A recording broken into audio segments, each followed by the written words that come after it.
નમસ્કાર મિત્રો, વિડીયોમાં તમારું સ્વાગત છે। ભરૂચ લોકસભા બેઠક પર સૌથી મોટા સમાચાર આપણને મળી રહ્યા છે। જ્યાં મિત્રો વાત કરવામાં આવે તો ચેતરભાઈ વસાવાથી મનસુખભાઈ વસાવા 2 લાખ લીડથી ભારતીય જનતા પાર્ટી જીત મેળવી રહ્યા છે એવું લોકો કહી રહ્યા છે।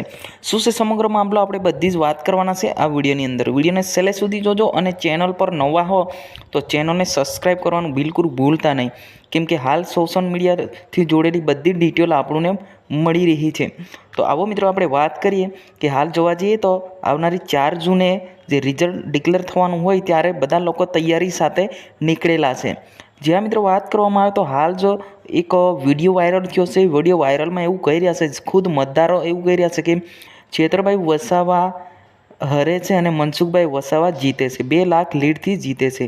એમ કુલ ટોટલ મતદાન જોઈએ તો આપણે 18,000 આસપાસ જે ઉપરના વોટિંગ હતા અને આખા ટોટલ આપણે જોવા જઈએ તો 18,70,000ની આજુબાજુ ભરૂચ લોકસભા બેઠક પર વોટિંગ થયેલા હતા। પરંતુ આ 2 વિભાજિત થતાં 2 લાખ લીડથી મનસુખભાઈ વસાવાની જીત મેળવી રહ્યા છે એવું કહી રહ્યા છે।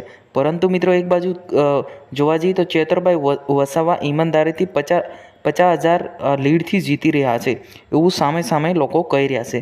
પરંતુ મિત્રો એની સાચી જાણકારી આપણને હજુ સુધી મળેલી નથી, પરંતુ આપણને 4 જૂને આપણને સાચી જાણકારી મળવાની છે કે કોની જીત થશે અને કોની હાર થશે। હાલ ગુજરાતમાં 25 સીટો પર ચૂંટણી થયેલી છે, તો એની રિઝલ્ટ માટે બધા લોકો રાહ જોઈ રહ્યા છે। મિત્રો એની રિઝલ્ટની ડિક્લેરની દિવસે પણ આપણે લાઈવ કરવાના છે। હજુ સુધી અમારી ચેનલને સબસ્ક્રાઈબ ના કરી હોય તો સબસ્ક્રાઈબ કરી જોજો, કેમ કે હાલ ગુજરાતના અને ભારતના સૌથી મોટા સમાચાર હું લગાતાર તમને પેસ્ટ કરી રહ્યો છે। તો મિત્રો તમને જાણકારી કેવી લાગી એ કોમેન્ટ બોક્સમાં અવશ્ય જણાવજો। આ હતા આજના સમાચાર। જય હિન્દ, જય ભારત।